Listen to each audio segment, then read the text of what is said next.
প্রায় ২-৩ বছর আগে কোকা-কোলা একটা ক্যাম্পেইন করেছিল।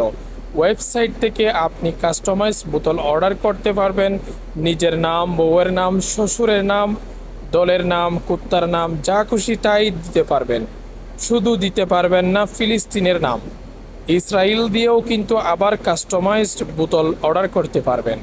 ঠিকই, দুনিয়া জুড়ে ব্যাপক সমালোচনা হয়েছিল সে সময়।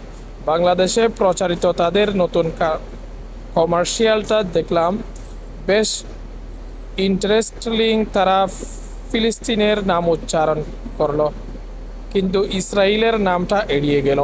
একেই বলে ঠেলার নাম বাবাজি। এত ফেরা খাচ্ছে যে স্বামীর নাম উচ্চারণ করে পাপ জমাতেও এখন রাজি না। আহাম্মকের মতো আবার আমাদের এটাও তারা জানিয়ে দিল ফিলিস্তিনে তাদের ফ্যাক্টরি আছে। জি আছে ফ্যাক্টরি, ফিলিস্তিনের মানুষের দখলকৃত জমিতে। আর এতে করে এদের অপরাধ, এদের হাতে লেগে থাকা রক্তের দাগ মুছে যায় না। ইস্ট ইন্ডিয়া কোম্পানি ২০০ বছর আমাদের বুকের উপর দাঁড়িয়ে আমাদেরকে রাজা থেকে দাস বানিয়ে ছেড়েছে। যে দাসত্বের বোঝা আমরা আজও বয়ে বেড়াই। তাদের কোম্পানি বা ফ্যাক্টরি আমাদের দেশে ছিল, এর মানে এই না তারা আমাদের ভাই ব্রাদার ছিল। একটা প্রতিষ্ঠান কোথায় অবস্থিত তাতে কিছু যায় আসে না। তারা মার্কেটিং ক্যাম্পেইন করে কাদের দিনের পর দিন সমর্থন যোগাচ্ছে। এর লভ্যাংশ কাদের পকেটে যাচ্ছে, আর তারা এটা দিয়ে কি করে, এই শেয়ার হোল্ডার কারা, এগুলোই আমাদের কাছে মূল ব্যাপার। এবার আসেন কুকের কিছু পুরাতন আমলনামা দেখে আসি। ওয়ারেন বাফেট হচ্ছেন কোকা-কোলার সবচেয়ে বড় শেয়ার হোল্ডার। এই লোক তার আর্থিক প্রভাব ব্যবহার করে ইসরায়েলকে উল্লেখযোগ্যভাবে সমর্থন করেন। তার কোম্পানি বার্কশায়ার হ্যাথাওয়ে ২০০৬ সালে ইসরায়েলি কোম্পানি ইস্কারের ৮০% শেয়ার ৪ বিলিয়ন এবং ২০১৩ সালে বাকি ২০% শেয়ার ২ বিলিয়নে কিনে নেয়। বাফেট ইসরায়েল বন্ডসকে ব্যাপকভাবে প্রমোট করেন। থেডা ফার্মাসিউটিক্যালসের মতো ইসরায়েলি কোম্পানিতেও তার ব্যাপক বিনিয়োগ রয়েছে। এই ছাড়া এই লোক বেনগুরিয়ান বিশ্ববিদ্যালয়ে $৪০০ মিলিয়ন ডোনেশন দিয়েছেন কিছুদিন আগেই।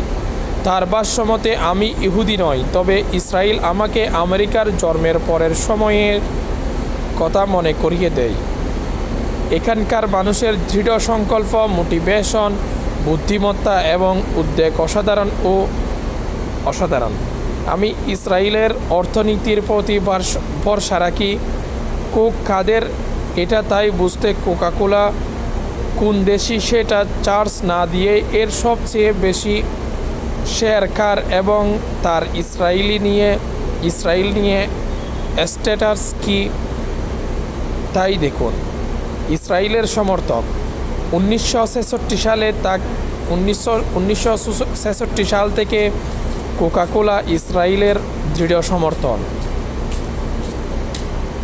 ইসরায়েল কর্তৃক সম্মাননা 1997 সালে ইসরায়েল সরকার এই ইকোনমিক মিশন কোকা-কোলাকে প্রায় 30 বছর ধরে তাদেরকে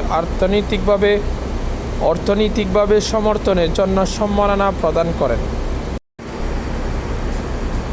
American Israel chamber of commerce award Coca-Cola এই পুরস্কারগুলোকে স্পন্সর করে, যা ইসরায়েলি অর্থনীতিতে অবদান রাখা কোম্পানিগুলোকে সম্মাননা প্রদান করে। AIFC এর সমর্থন 2009 সালে কোকা-কোলা একটি পুরস্কার স্পন্সর করে, যা AIFC এর লবিংয়ের জন্য দেওয়া হয়, যেটা জাতিসংঘের যুদ্ধবিরতির আহ্বান প্রত্যাখ্যান করে এবং গাজায় সামরিক হামলা চালিয়ে যাওয়ার অনুমোদন দেয়। কুনিকে সম্মানিত করে 2009 সালে কোকা-কোলা বেন এলিয়েজারকে তাদের সদর দফতর বিশেষ সংবর্ধনা প্রদান করে। বেন এলিয়েজার হচ্ছে সেই ব্যক্তি যে 6 দিনের যুদ্ধের সময় তার ইউনিটের মাধ্যমে 300-রও বেশি মিশরীয় বন্দীর মৃত্যুদণ্ড কার্যকর করার দায়ে অভিযুক্ত ছিলেন।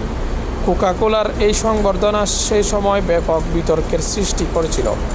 ফিলিস্তিনের জমি দখল করে সেখানে কোকা কোলার ফ্যাক্টরি স্থাপন করা হয়েছে। 1967 থেকে 91 সাল পর্যন্ত তাই আরব লীগ আনুষ্ঠানিকভাবে কোকা কোলা বয়কট করে রেখেছিল। আরমান ইবনে সুলাইমান